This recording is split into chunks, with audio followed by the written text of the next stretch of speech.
Hello, we're here with our crew, Lady Smith of Snail on the Wall Books, and I'm Annie Phillips, and I work at the Downtown Library, and we have Amanda Campbell of the Monrovia branch, and we are doing our February librarian book talks. That we're looking ahead at books that are coming out in February that we're really excited about. We each have picks based on our knowledge and expertise, and we're going to give you a little overview of each of them. And we'll also preview our librarian book club book pick for February. So as always, just so many books, so hard to pick.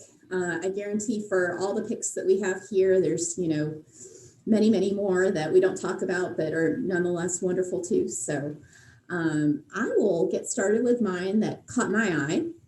The first one is The Power Couple by Alex Berenson. And this sounded really fun. It sounds kind of like a mix of, the movie Taken. It's Taken, right, with Liam Neeson. Yeah. So they're this couple. They both high up in government in various positions.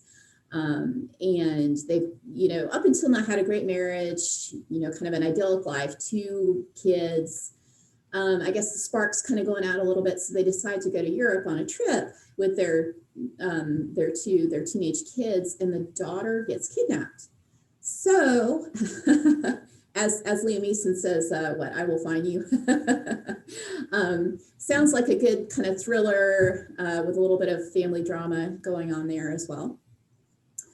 The second book that caught my eye, and I just, for the cover alone, absolutely beautiful, is How the One-Armed Sister Sweeps Her House by Cherie Jones.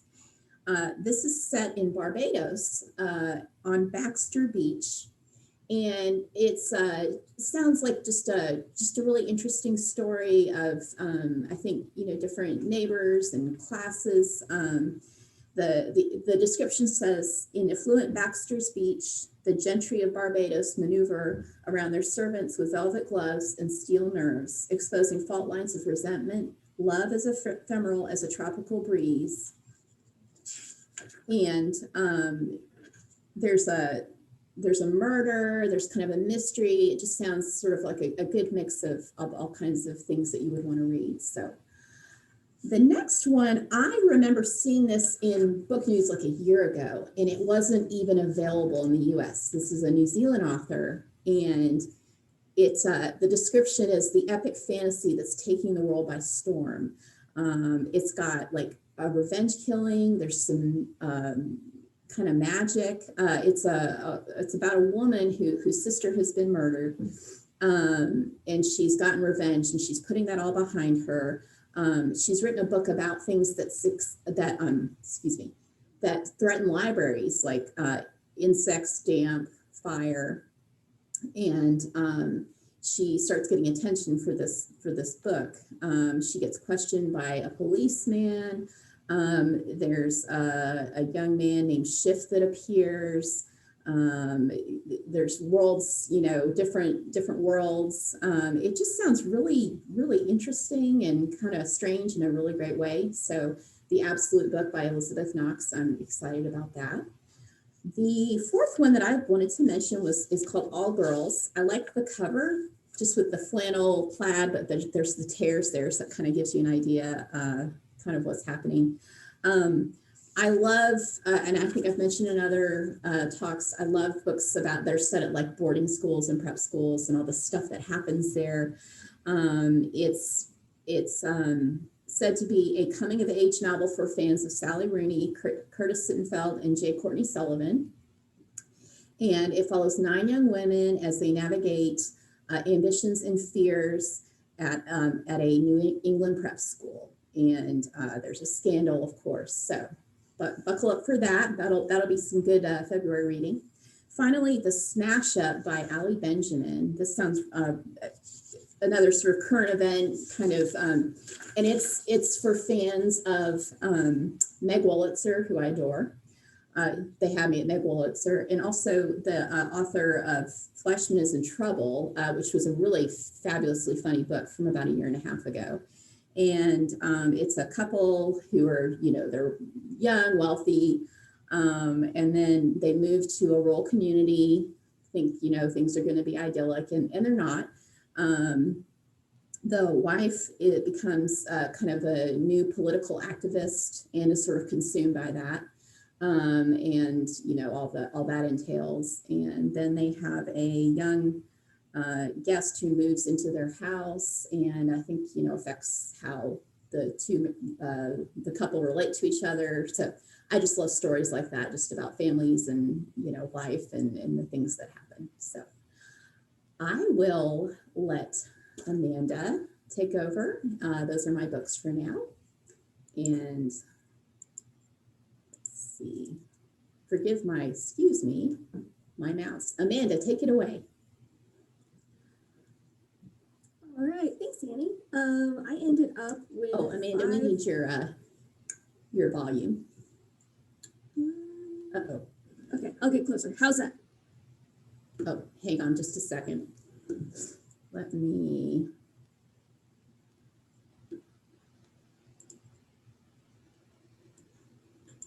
Okay, excuse me for that. I think it was my sound. There we go. Can you hear me now? Yes, I am sorry about that. All right. Joys of technology. Yes, new interface world. All right, so this month I ended up with 5 really interesting and thought-provoking books. The first one is 400 Souls. It's edited by Ibram X. Kendi, who of course wrote How to Be an Anti-Racist, and also edited by Keisha N. Blaine. And this is a choral history of African Americans covering 400 years of history. And so there are 90 contributors, 10 are poets, so you'll have 10 poems dispersed throughout, and then the other 80 each take on a 5-year period in history and talk about what was going on for African Americans during that time. And there are contributions that have historical essays and short stories, personal vignettes, a really wide range of contributions covering this single volume history of African Americans. Very interesting. And that will come out on February 2nd. The next book will also release on February 2nd. It is Think Again by Adam Grant. He is the author of Originals. And I love this idea. It's the power of knowing what you don't know. And this book is all about always questioning your own personal beliefs and opinions on things. So you're learning to become this lifelong learner, always being aware of your own ideas and evolving based on the things that you learn. Very cool idea. The next one is Made in China by Amelia Pang, also releasing on February 2nd. And the subtitle is A Prisoner, an SOS Letter, and the Hidden Cost of America's Cheap Goods. Oh goodness, the first opening quote that I read, in 2012, an Oregon mother opened a package from something she ordered, and in the package is a note, and it says, "Sir, if you occasionally buy this product, please kindly resend this letter to the World Human Rights Organization. Thousands of people here who are under the persecution of the Chinese Communist Party government will thank you and remember you forever." So hugely impactful opening there. So this book is talking all about how the unintended consequences of our consumer culture today and buying all these cheap goods. Very fascinating. So now that we're all kind of rethinking our shopping habits, let's go to the next one and rethink our food habits. The next one is Animal Vegetable Junk by Mark Bittman, also coming out on February 2nd. And this is the history of food from sustainable to suicidal, is the subtitle. And this is about how the way that we as humans are gathering our food for ourselves has kind of driven our history. And so it's talking about how the shift to a monoculture and processed diets are feeding things like climate change and global health crises. Sounds very interesting as well. All right, the last one is Under a White Sky by Elizabeth Colbert, and this is The Nature of the Future. So this book, the author is looking at all of these really interesting innovations that scientists are coming up with throughout the world to address climate change. One of the examples was a scientist in Australia who is engineering this super coral that can withstand higher temperatures in the ocean. So highlighting all of these really interesting innovations, but of course the underlying question throughout is, what are the unintended consequences of these innovations that humans are coming up with? So those are my 5 choices, really interesting things to think about. Thanks. Wow. Amanda, thank you. That's right. You said it, unintended consequences. Every time, you do one thing to try and make it better, there's something else you never think of, and that can be daunting, but I'm glad we have these books to help, educate ourselves. And so thank you for telling us about them. All right. And if I can get my slides to behave. Yes. Yay, lady, you are up next. Okay, thank you. February is another great month for books. So I'll just jump right in with the first one. That author needs no introduction. Kristen Hanna, you know her from The Nightingale, you know her from The Great Alone, and there is no doubt this is going to be another wonderful epic kind of story. The Four Winds is set in the Great Depression and the Dust Bowl in Texas in the 30s, and focuses on one woman's choice of whether to stay and sort of, fight for her land or go west and to California and in search of her own dream. So there are many characters, and it's just one of those wonderful epic stories that I think everyone will enjoy and learn from too, that period in history. So then I will move to John Hart, The Unwilling. He is a Southern author and a crime writer. He's won the Edgar Award a few times. I loved his last novel, Redemption Road, and recommended it to a lot of different kinds of readers.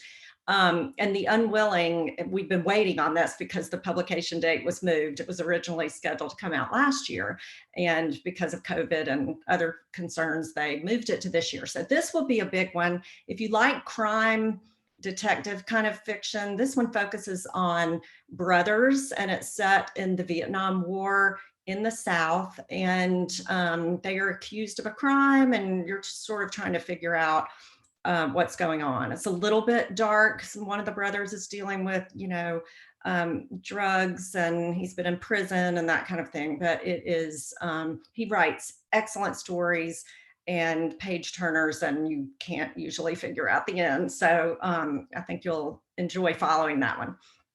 Then I'll move to Good Neighbors by Sarah Langan. This is being compared to The Crucible.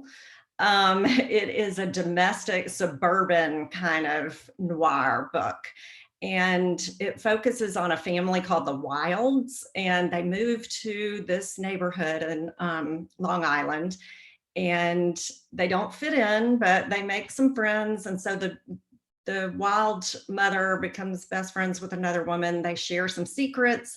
And then a tragedy happens, and the whole, neighborhood turns on each other. And so it becomes a story of, accusations, and it gets pretty dark. So in a good way, in a really good way. So I think that one is going to be really good. She's compared to, I think they called her like the daughter of Mary Shelley. So she's written some really dark kind of horror stories, and this is more of a domestic twist on that. So I haven't read it, but I can't wait to read it. The next one I'm going to talk about is a collection of short stories called Milk, Blood, Heat by Dantiel Moniz. And this is a debut author, although she's been published in a number of, some of these stories have appeared in a number of different magazines and journals. And I sat down to read one, and I could not stop. The stories are wonderful. They are just very raw, very emotional, very evocative. She manages to connect people's feelings with nature and food and things going on in the house. It's a lot of the stories focus on relationships about, one might be two young girls that are best friends, a husband, wife, a mother, daughter. they're just, I think that title and that cover is wonderful, but that title is perfect, Milk, Blood, Heat, because they are just very raw, kind of visceral. But I just loved them. And I always think short stories are a great thing. If you don't have a lot of time, just sit down and read one now and then. So I highly recommend that. And then I will finish with The Echo Wife. This is a little bit science fiction, a little bit domestic thriller, and a little bit horror. I mean, it's kind of all of it. And it is by Sarah Gailey, who writes wonderful books that you might have read before. But The Echo Wife is about Martine and Evelyn. Martine is a clone, and she's created by Evelyn, a scientist, and she ends up having an affair with Evelyn's husband, and the husband dies. So the two wives are pitted against each other, one real, one a clone, and you can imagine that's a page turner. So I'm going to say my picks are a little bit on the darker side this month, not intentionally, but I will try to find some comfort reading maybe for March. But these are all wonderful, and I think you're going to love them. So.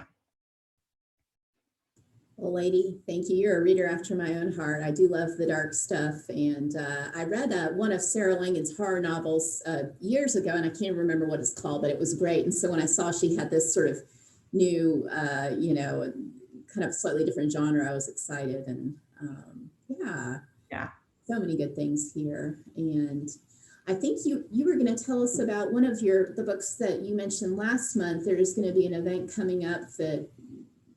Yes, I mentioned last month Good Apple by Elizabeth Passarella, and we're going to do a Facebook live chat with her coming up soon. So you can find it, even if you don't catch it live, you can find it on our social media, on our Facebook account, The Snail on the Wall.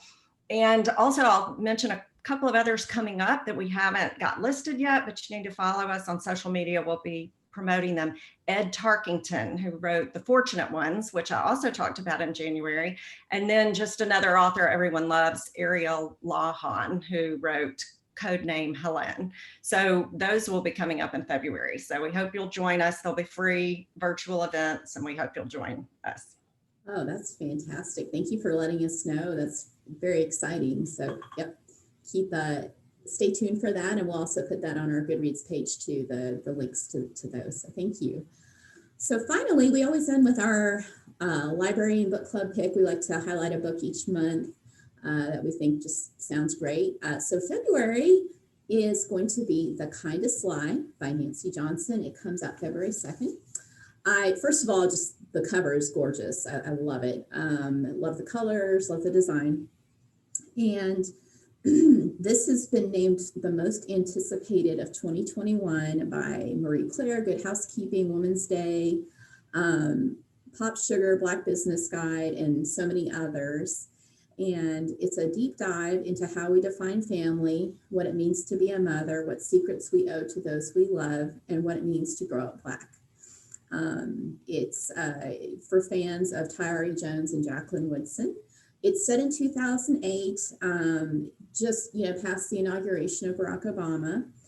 It's set in Chicago, and Ruth Tuttle is an Ivy League educated Black engineer and married to a kind of successful man. He wants to start a family, and she's not quite ready yet. She had already had one baby that she had given up for adoption when she was a teenager. She also goes back to visit her hometown in Indiana, which is, like many cities across the country in the Midwest, is just struggling, not doing well. She digs into the past of her town and her life, and she befriends a young white boy named Midnight, who's also looking for connection. And, they form a friendship, and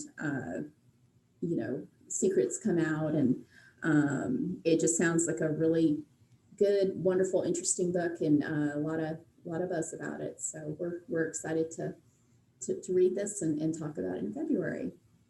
So thank you very much to Lady and Amanda and for all of you tuning in. And we will get these books. They will be available to check out. Also, you can visit Snail on the Wall and get them for yourself for your home library. And Lady will get those to you. So thank you very much, everybody. And we'll see you for March books. Bye-bye. Bye-bye.